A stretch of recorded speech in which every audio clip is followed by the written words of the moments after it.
everyone. Welcome to another episode of the Fourcast. I know it's been a while, but here I have Payne with me. Today, our topic is the bracket system, kind of revisiting it now that's been a little bit of time, seeing how we feel and what the future brackets kind of look like. How excited are you for this, Payne? I love the bracket system. Nice. Um, I too love the bracket system, and we'll get into that very briefly. Do you want to give us just a brief overview of what brackets are, Payne? Sure. According to Wizards, it's supposed to be a communication tool to help the pregame discussion about power levels. Um, Basically, you look at the brackets, figure out where your deck fits into these brackets, and it's supposed to make the sit down at a table, talk to the people that you're playing with, conversation a little easier. So ultimately, I do think brackets work. They are have flaws. They have some good things about them, but it's a nice attempt at Wizards to kind of get the that part of the conversation started, because I think that was everyone's biggest complaint before was like, how do you have a rule zero conversation with complete strangers? Like, how do you talk about a deck in terms of power level with people who may have different definitions of power level? So I think that the bracket system does what it says it wants to do, which is kind of help provide a way to start that conversation. It doesn't solve every problem, but it at least is a good starting point for your average player. Yeah, and I tend to agree. Having the like five buckets that decks can go to kind of eliminates some of the useless numbers. I know we don't like to name the 1 through 10 power system, whoever came up with that, but a lot of the numbers there were kind of like useless in discussion. Every deck was a 6, every deck was a 7. Now we kind of have, 1, 2, 3, 4, and 5. A lot of decks fall into 3 and 4, I would say.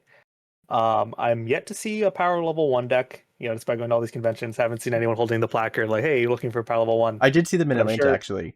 Oh, you did? It was like a They're out unicorn in the there. wild. I was like, "There's a one!" I don't think you were there, but I was with I think Matt and Chris, and there's like a one walked by, and I was like, "There's a one!" And everyone was like, "What are you talking about?" And I was like, "Oh, I care.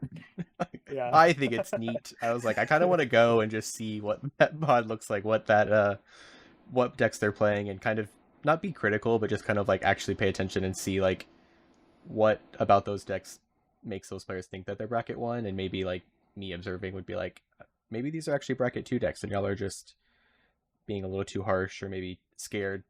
I don't know. Maybe that's not the right word. Like, people are Yeah. scared to say their decks are bracket one, but or bracket two, but maybe some people are just,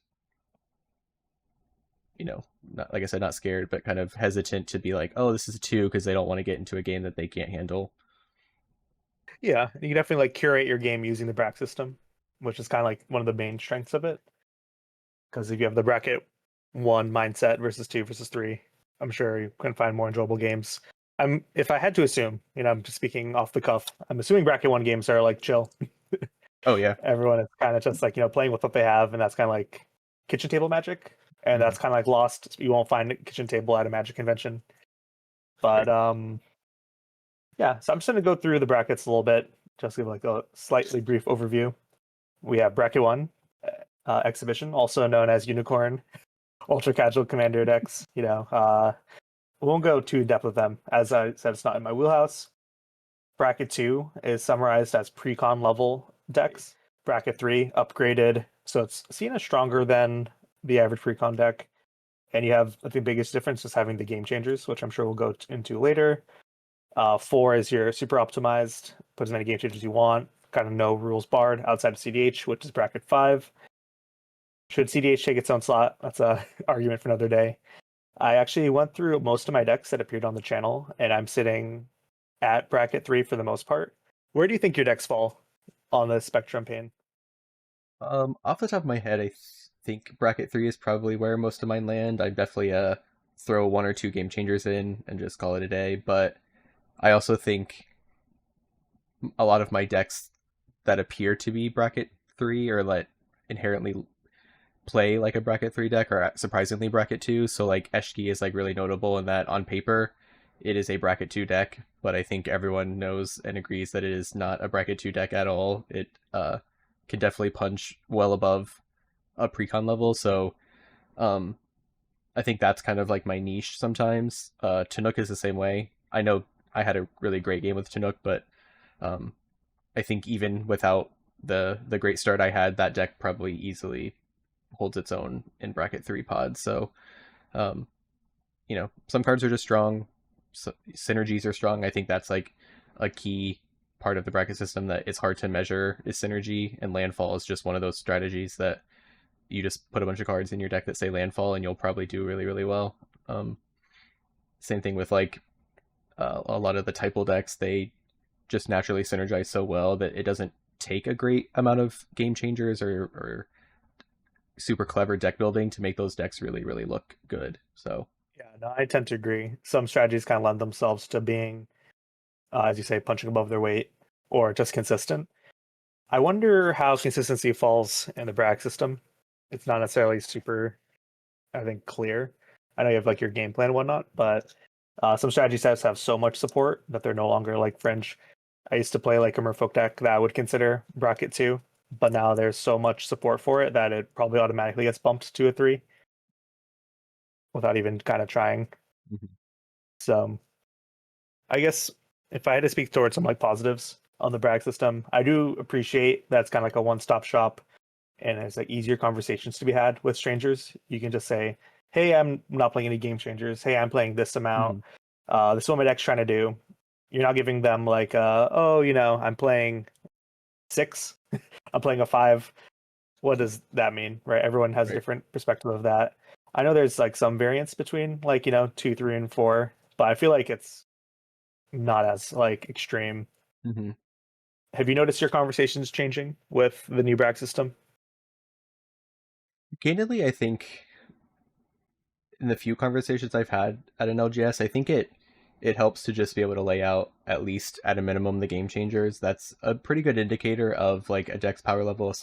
If someone is running Smothering Tithe, Justice Will, you know, uh, Rhystic Study, it's like okay, this is not a casual player or someone who's intending to have a casual, not high stakes game, just because those cards are inherently strong, right? Whether you Mhm. agree that they should or should not be game changers, those cards are inherently strong. So it's a like I said, it's a good benchmark. It doesn't solve all the problems. It doesn't immediately make okay, if I bring my deck that also is running those cards, that our decks are going to be perfectly matched and it's going to go great and everyone's not going to have any complaints. Like it's still there's still part of you as a player that has to know like okay, my deck because there are some decks that are also running game changers that probably are technically bracket 2 at the end of the day. Just because you throw Jessica's Will in a deck doesn't suddenly make it a bracket 3 deck. So I think you have to be careful in just immediately laying out just the game changers, but I do think it at least irons out some of the wrinkles with like talking to people that you've never talked to before, because that is probably the hardest part of Magic at an LGS is navigating everyone's different personalities. Navigate you're basically walking into a situation saying, "Hey, my name's Peyton, and I've never met you before, but I'm trying to play a game of Magic. How do we make sure that both of us are having a good time?" And so I think the bracket system is a way to start that conversation, but it's still, um, like I said, needs improvement. It's still hard to talk to a stranger if that person doesn't believe in the bracket system. Then you're kind of at an impasse because it's like, Yeah. well, I'll tell you mine's a bracket 3, but to you that might mean nothing at all because you don't partake or believe in the bracket system. So you're refusing to even read on what a bracket 3 is. So now you're just, oh, well, I don't believe in that. My deck just is this. And it's like, okay, so you kind of are back to the original conversation of like, okay, I guess we can't agree on what our decks are doing. But, you know, ultimately, yes, to answer your question, it has, I think, made most of my experiences at the LGS a little bit better. Like I said, there's still some kinks that need to be ironed out, but ultimately, I think it's a good starting place, especially for like those people that you kind of know a little bit, but you don't know them well enough to know like every single deck they have, or know like it may be a new deck that they have, so you haven't seen it before, but you at least know that kind of player, and okay, they're not going to just outright lie and say, "Hey, this is a bracket 2 deck," and they're bringing 8 game changers or something like that. So I think it's helped in that respect of like kind of helping acquaintances kind of figure out where their decks lie instead of just relying on like again, how do you determine a deck's power when you have no foundation at all, right? If you are rolling up to the LGS for the very first time as a new player, and everyone's like, "Oh, is your deck a 1 through 10?" And you're like, "What's that?" And it's like, "Great, now we don't. Where do we go from Yeah, here, right?" At least the definitely. bracket system, you have like a nice little like, "Hey, just read this real quick, make your best guess." And it's not, again, I think it's just a nice foundation. Yeah, and I guess I should have brought this up that I'm kind of like the pod's LGS grinder. I kind of met most of our friend group through LGSs and kind of just like going. I probably go to an LGS every maybe like 3 times a month. I know it doesn't seem like a crazy amount, but considering how often we play, it's Yeah. like a lot of time dedicated. So I've had a lot of these like Rule Zero conversations, and I have to say, with 1 through 10, it was pretty much meaningless. So often I would hear, I don't know what my deck's power level is. And that can either mean one of two things. One, you're like newer to the game and you don't know what exactly is going on. Sure, whatever. Let's put that as 1 or 2 in the bracket system. Or it can mean you're playing like a 8 or 9, which is bracket 4, right? But Mhm. no one would know. And the 1 through 10 power system was like a community tool that we used. Wasn't official, wasn't supported by WotC or whatever. Right. Now that we have like an official method, game stores could print this out and hand it out as like Yep. informational material. Like, hey, just quickly look at your deck, see where we're at. Um, we spoke briefly about Atlanta. They're separating pods like on demand based off bracket. Before you wouldn't have like, here's I need yeah, a pod for 5. I need a pod for 6. Now we can say, hey, let's have bracket 2, bracket 3, bracket 4. I've seen posts about game stores also doing like this is our bracket 3 night. Come with your Hmm. bracket 3 deck. Then you can kind of cultivate the play experience you're looking for within the culture of your store as well. I know there's like some trepidation about going to the game store about, oh, I'm just going to get pub stomped by strangers or people that are misrepresenting things. I did funny story. I did that to Payne once, first time we met. But if I had the rack system, maybe it wouldn't have ended up that way. It still would have, but that's okay. No, it's and that's I think that was tough because before, just specifically at the Magic Store that we played at, there was no.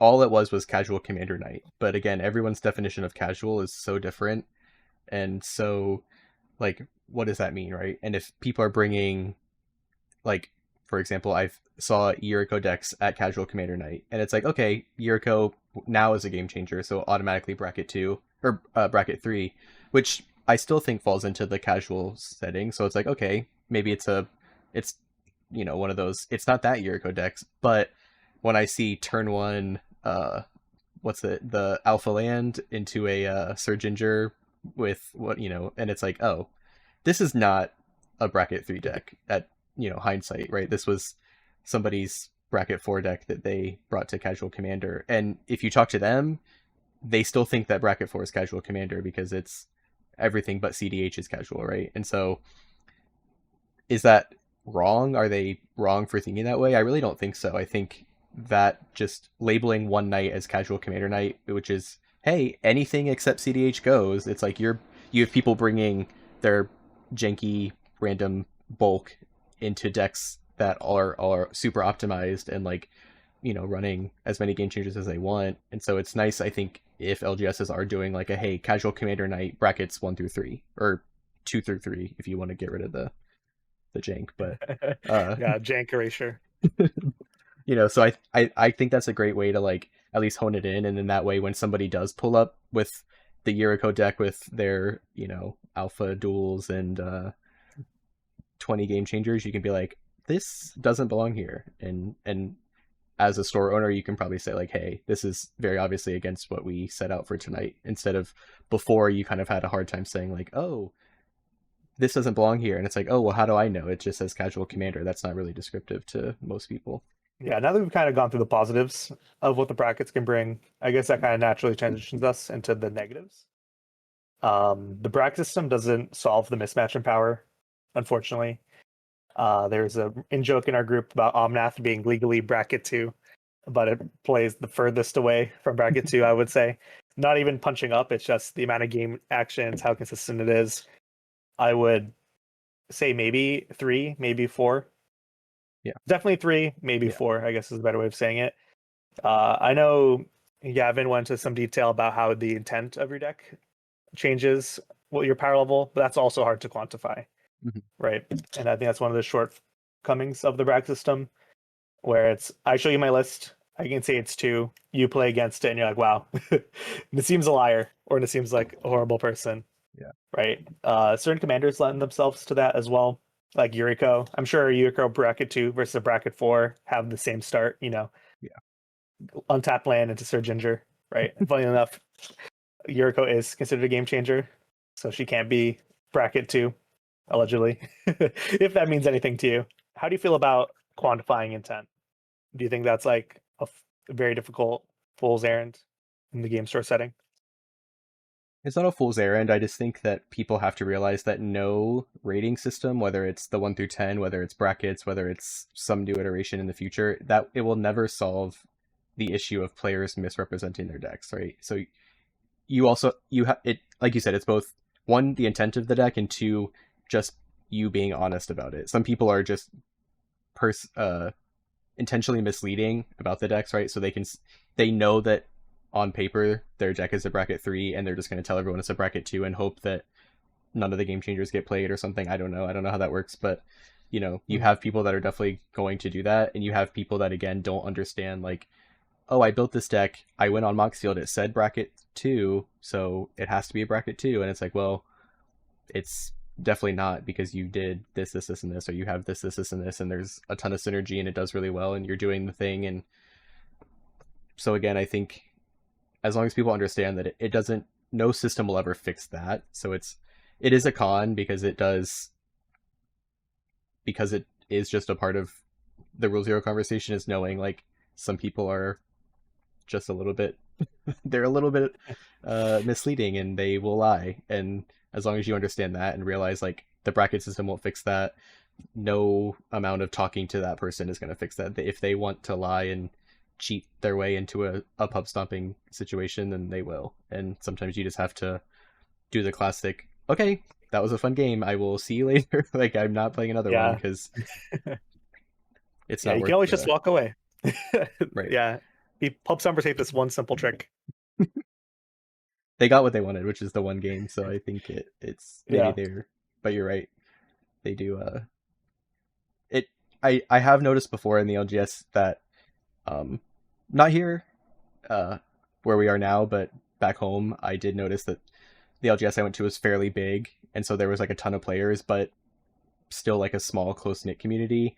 And there would be multiple people that over the course of like a month, after coming every day, they'd walk in, nobody would let them into a pod, and they would just go home after sitting there for 10 minutes by themselves, because they did kind of that stuff in for a while. And eventually everybody talks, everybody says like, hey, this guy, he'll lie and he'll pub stomp Yeah. the table and then try to act like he did nothing wrong. And I assume those people just go to the next LGS, try it again, get The and cycle after a continues. month, yeah. So it Yep. it sucks that the bracket system can't fix that, but I think it's just, as long as you know that and know that it will never ever fix that problem, then you can at least look at the parts of the bracket system that do work and the parts that can be improved upon, and stop honing in on the fact that, oh, the bracket system doesn't help my friend from lying. It's like, well, nothing will. Your friend is a liar.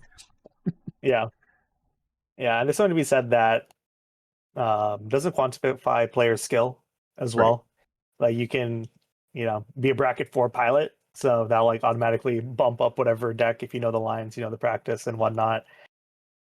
It doesn't factor in player skill, is that's what I'm trying to say.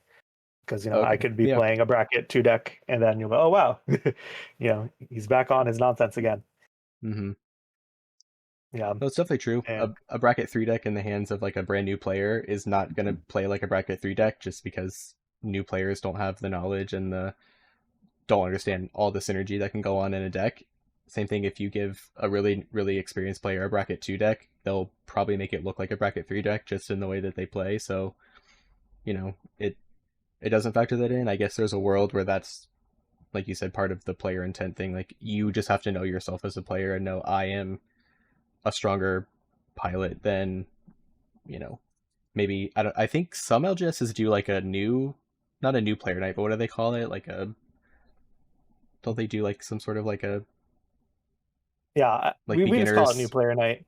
Yeah, it's like a beginner friendly kind of environment. I feel like I've seen a couple Yeah, LGSs post about like maybe not specifically for commander, but just beginner Magic player kind of nights. And if like you show up on that night and you're like a been in the game for 10 years player, you can't really go into that setting and be like, oh, this bracket 2 deck I'm bringing should be perfect for y'all. It's like you're probably going to show that they're probably going to look at this like, wow, we're playing the same bracket, and it's like technically yes, but you're probably going to do way better than somebody who's playing for the first Yeah. time. Yeah. And also, bracket doesn't include that experience as well. So again, Right. if we're both playing bracket 2, then well, sure, I know what you are up to as a player, but if we're strangers we've never met, that doesn't solve that issue either. Right. Yeah. I think my last hang up, which I'll make brief, is that CDH still takes up a slot in the brackets. I Yeah. really despise that it took up 2 slots in the 1 through 10, because I would consider like my Atraxa deck, which will never be seen, as a 9, but Yeah. technically if I were to put it against other 9s, it's not. I Mhm. think the range that exists in bracket 4 is a little bit crazy. That, if you have 4 game changers versus 20, Mhm. like my Tasker deck has like probably 16 game changers, but it's probably worse than my Atraxa deck, which is probably only running like 8, which is like Mhm. half, which is still a lot, right? Right. But yeah, it doesn't really necessarily address that. Do you have any other hangups that you would say with the bracket system? I mean, I definitely agree. I think CDH taking up a bracket is kind of redundant. I think CDH players know what their decks are trying to do, and you don't need a bracket to tell them that they're doing that. I guess the idea behind it was trying to let new players know, like, hey, this type of commander exists, and it exists in a whole separate place. So like, don't confuse it with four.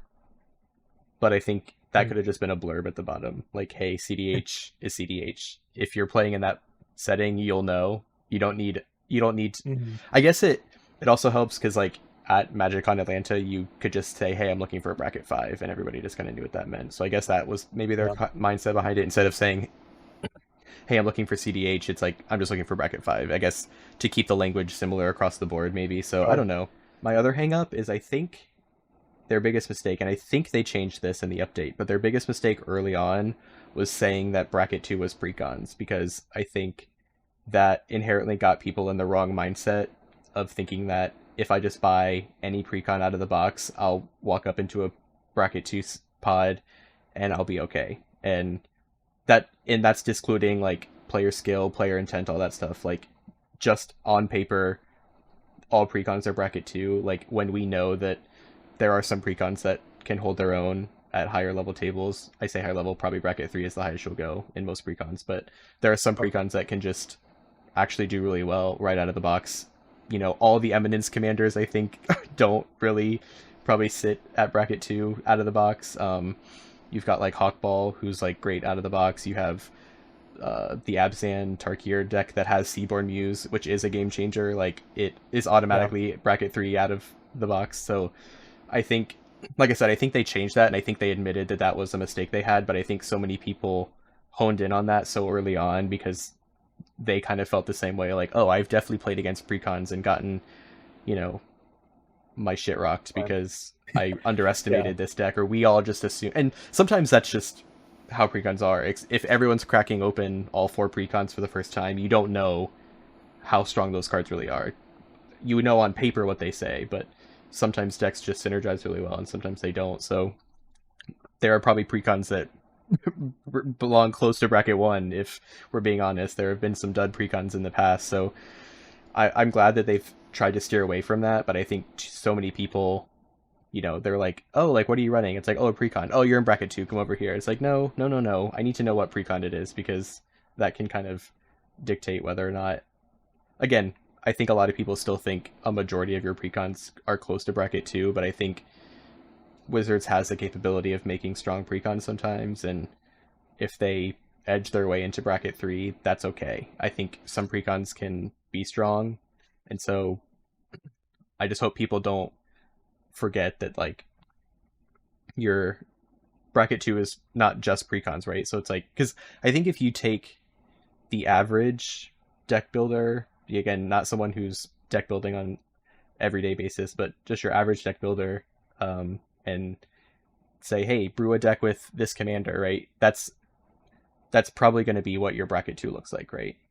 As long as Yeah. they steer away from game changer, whatever. Like that's probably your average bracket 2 deck. So I think Wizards emulates that with precons because that's their target audience, is like your semi-casual / new players, but sometimes they just go a little hard, and that's okay. So I don't know why. Just that really bothered me in the beginning when they were like, "Oh, bracket 2 is precons," and the first thing people brought up was like all the precons they remember not being bracket 2 at all, and it's like, well, Yeah.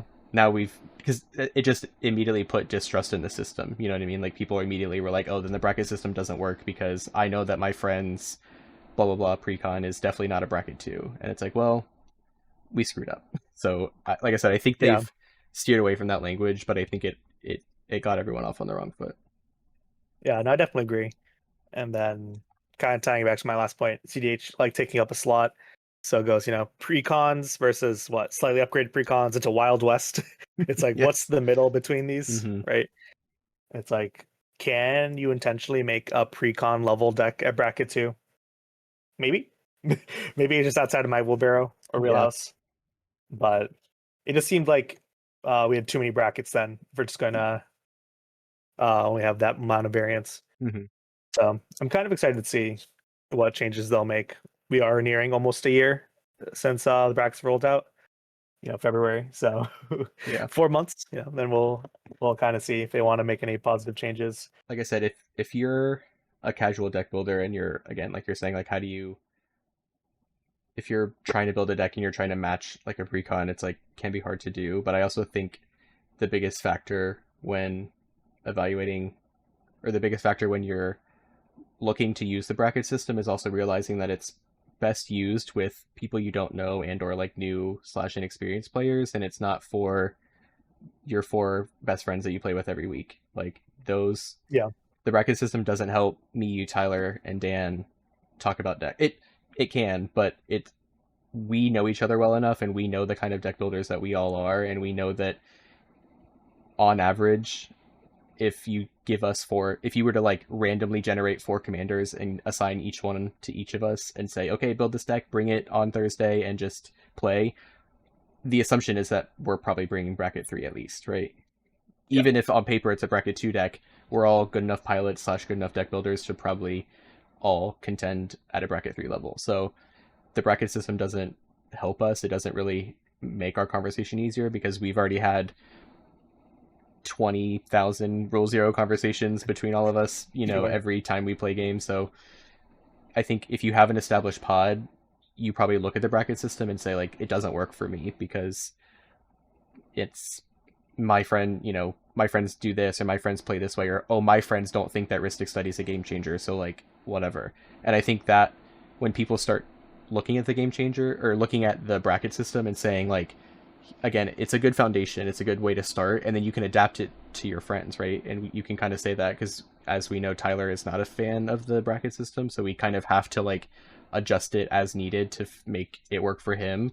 But it at least gives us a nice starting place, like, because I think despite him not liking the brackets, we still use the game changers and that kind of uh established list of cards to say, like, okay, Tyler, like, what do you have that, because I think all of us can agree that there are some cards on that list that definitely just immediately say, like, okay, this is a more serious game than normal. So I Sure. think I think that is maybe a pro for the bracket system, is that, again, like, it doesn't have to be perfect for your play group, but it can at least be a, a starting point. Because again, I think that was the biggest issue with the 1 through 10 was that it did not provide any. It just was like 1 through 10, and if you didn't look up the average Reddit post or the most commonly watched YouTube video about the 1 through 10 system, you didn't have any foundation of like what those numbers even meant.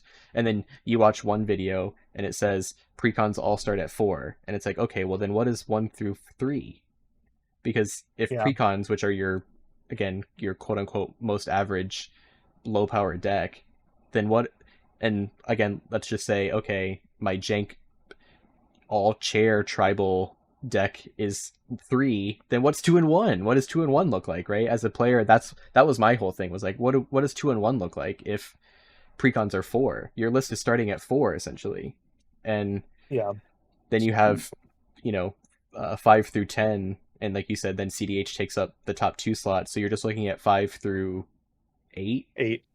and it's you have to fit all decks into 5 through 8. There's too much variance, and again, there was no agreed upon like this is what a 5, this is what a 6 is, this is what a 7 is. It was just up to everyone's interpretation. So I think this gives the framework or the foundation of just a decent conversation, and then you, as you get more experienced or as you use the bracket system to talk to your friends, you can kind of adapt it and change it to how you need to.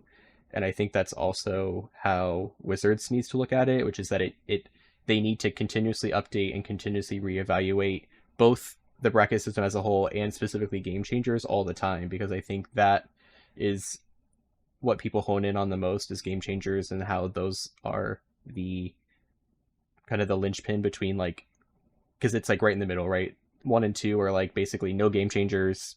One's, whatever, 1 are unicorn decks, and 2 is like your average deck. As soon as you hit 3, that's where you're allowed this many game changers, and then after that it's as many game changers as you want. So I feel like game changers are like the linchpin, the fulcrum between your 1 to 2s and your 3 to 4s, because again, CDH will just leave off to the side as not irrelevant. So and we kind of intentionally avoided the discussion between what should be a game changer, what shouldn't be. Even as a pod, if you do play with friends, you'll kind of decide like, sure, this isn't on the list, but we're gonna try avoiding it for like certain games and whatnot. It's not a perfect list, but hopefully they'll continue to update it. Right? They took some stuff off, put some stuff on. I know they're revisiting it after the year ends and kind of see where that goes.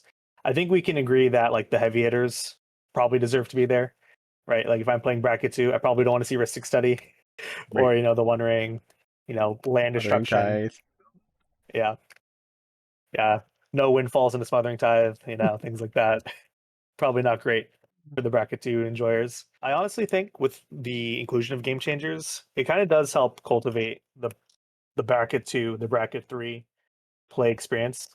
Obviously, you'll have your bad actors, as we mentioned, but just not seeing those kind of cards, it kind of like lowers the power level or the temperature of the game a bit. You can't just like this is the one card that, completely flipped the game on its head.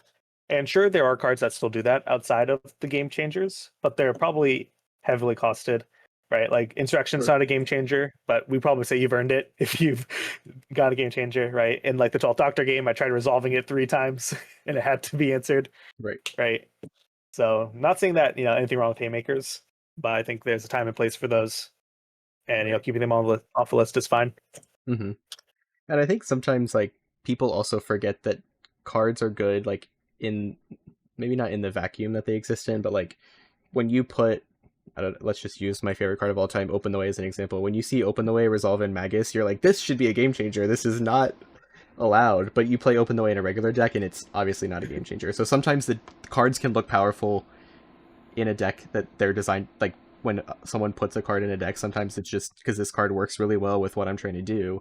But outside of this specific situation, this card doesn't do this. So like that's why it can't be a game changer. Game changers are like kind of those cards that with 0 support, 0 synergy, they just do really, really well because that's the way that the card is written. And I think some people struggle with that because like I think one of my key cards that I am always like, wow, this probably should be a game changer. I know we said we weren't going to talk about game changers too much, but but like Kodama of the East Tree is like a great example of a card that when it is doing its thing, it looks like the strongest card in the game. I mean, you're just cheating stuff in for free. You're getting 9 drops, left and right. Sometimes you just cheat a land in, and that's still great value. Like it's such a good card.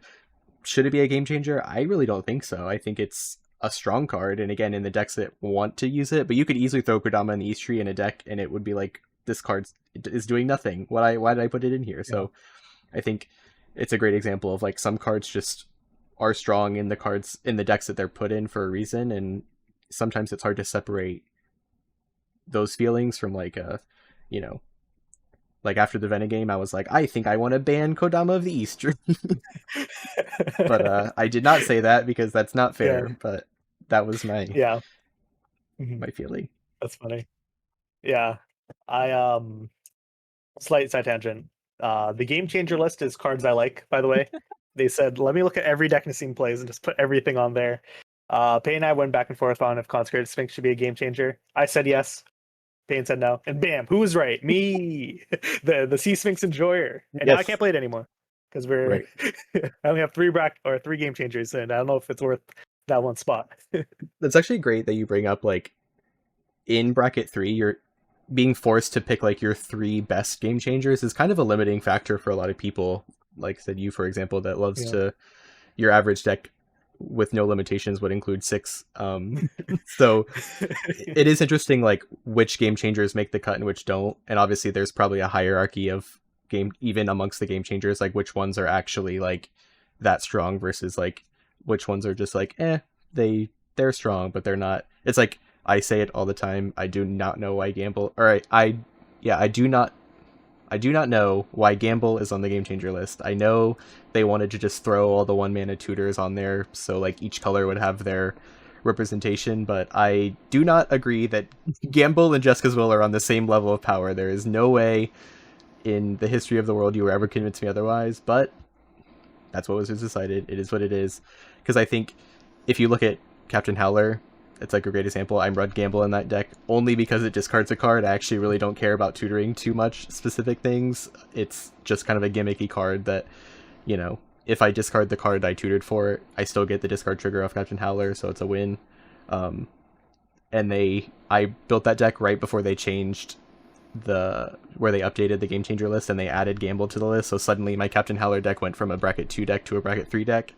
And mind you, it's a strong deck, but I don't think it really qualifies as bracket 3. I think it's strong, but it's basic Voltron. He comes with no evasion, so it's if you have 1 blocker, I do not do the thing. So Yeah, I would be hesitant to call that a bracket 2 or a bracket 3 deck, but you know, it is what it is. And I think that's like a perfect example of like the opposite, whereas like my Eshki deck, paper bracket 2, obviously bracket 3. My Captain Howler deck, paper bracket 3, but probably more aligned to a bracket 2 game. So, you know, again, it's not a perfect thing. I agree. I don't think the game changers are perfect, and I don't think each one doesn't carry a ton of weight on, or the same amount of weight.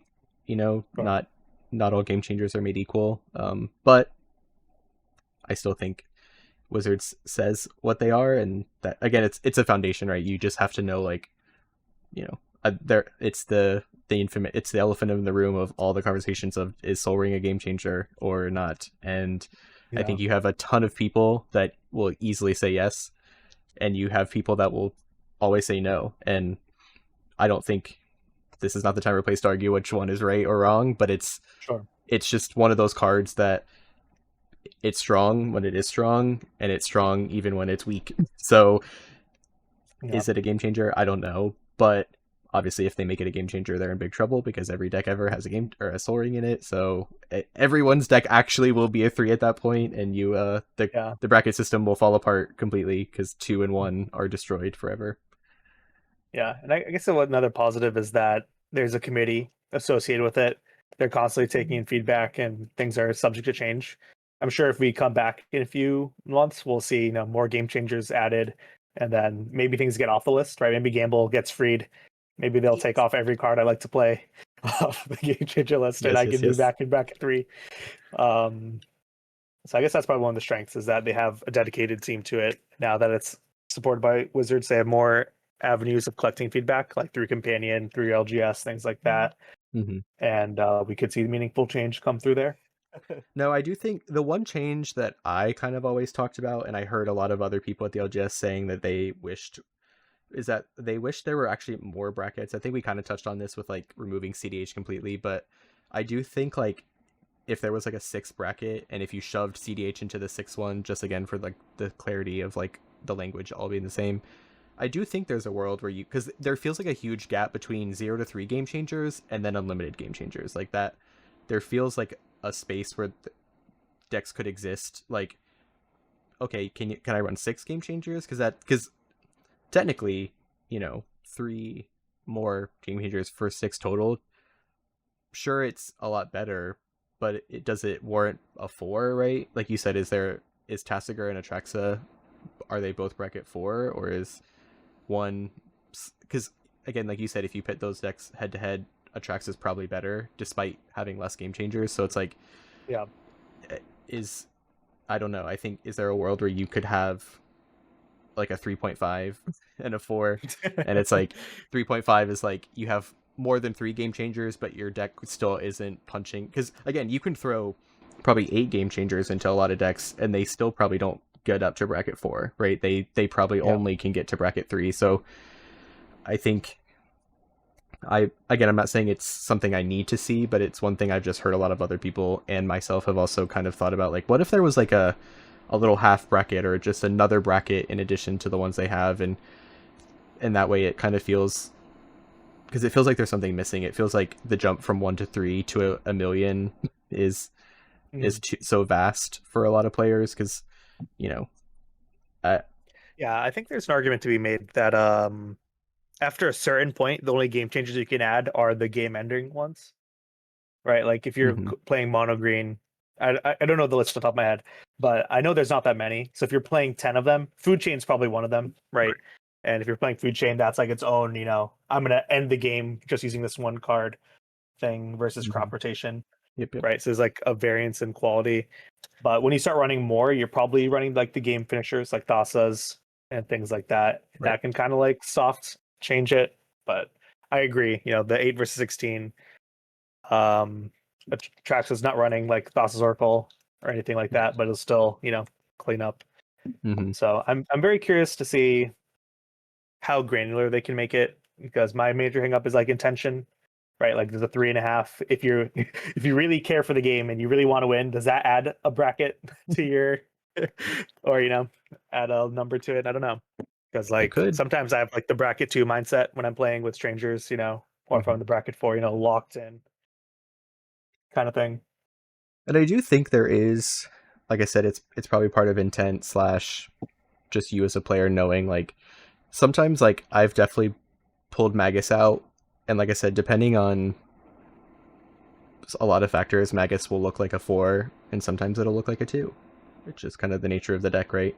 Um, and there are multiple games where, and I don't know, maybe some people would find this to be in bad form, but there's multiple times where I've taken it to an LGS, pulled it out because everyone agrees, like, hey, this is the kind of power level we're looking for, and then I realize that I am severely outclassing these people in terms of decks, and Yeah. I kind of have the win in hand, and it's like, but this is not the game that they were looking for. That when we had this conversation, they kind of expressed a different vibe, and if I do what I can do to win, they're going to be like, wow, this isn't really what we wanted. So, like, sometimes it's just on you as a player to say, like, I got to hold this back, and you don't need to announce to the table, like, I can win here, but I'm going to let y'all keep playing, because that doesn't Yeah. really make anyone feel better. You just keep the card in hand, play a different thing, move on. I think, again, that's never something I would do in our friend group, just because y'all know, like, when I bring Magus out, y'all know what's happening. I don't have to pretend and be like, oh, this is,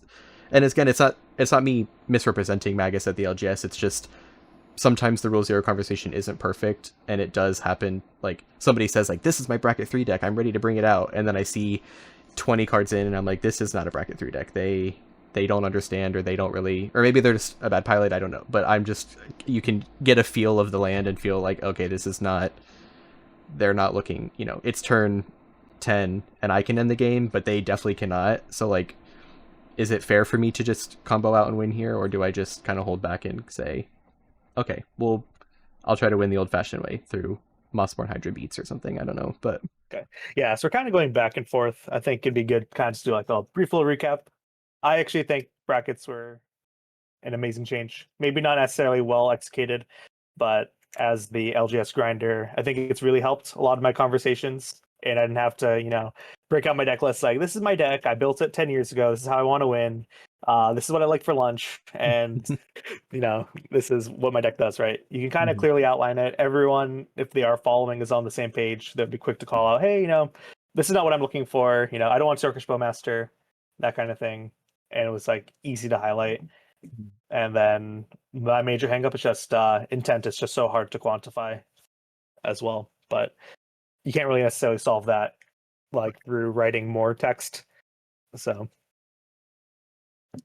For sure. No, like, I also agree. I'm a big fan of the bracket system. I think I was probably the bracket system's biggest champion when it came out. I was catching strays at the LGS. I could feel it. Everyone hated on it and said why it was bad, and I was a staunch defender. Not, again, I also agree that it wasn't perfect in the beginning, but I could see where they were going. I could see the idea behind their thought process, and I thought it was much better than the system we had before. I thought even just at a base level, it is miles ahead of the 1 through 10 system, because the 1 through 10 system just felt so up to interpretation, and I think the bracket system really ironed out those kinks, and it still has its own, but it's definitely a much smoother conversation and a much easier to understand for new players, because again, even if you don't know Magic well enough, you can still just look at the bracket system, see, oh hey, 0 through 3 game changers, like, oh, go to the game changer list, see however many cards, 20, 30 cards on there. Oh, I don't run any of these. Okay, cool. So probably bracket 2. Again, there's still some nuance there, but just at a base level, that alone is way more information than you ever got out of the 1 through 10 system. So I say it's a win. Definitely. Yeah, I still have nightmares about the heat map. Have you seen the heat map version of the bracket system? Insane. It's like, oh, touch where on the graph your deck falls, based off power level and turn you can win underrupted. I'm like, wow. Who cares? am I really learning anything from this? Right. And like if you're more entrenched, right, no bracket system or power level thing really matters to you, right? Because you kind of can go, I'll just make an educated guess. Mm-hmm. I played enough, maybe that's like just maturity as a player as well. Like, I'm fine being underpowered here rather than overpowered. Sure. Right. Yeah, no skin off my back. We all play enough, I think, that we're fine for one of those games. But yeah, I think said a lot. With this a meaningful discussion. I think we're both very excited to see what upcoming changes are coming. And yeah. I'd like to thank you all for joining us on this episode of the Fourcast. Hopefully this one gets uploaded. That'd be good. It will. It's good. Much better. Yeah, and we'll looking forward to having more of these discussions.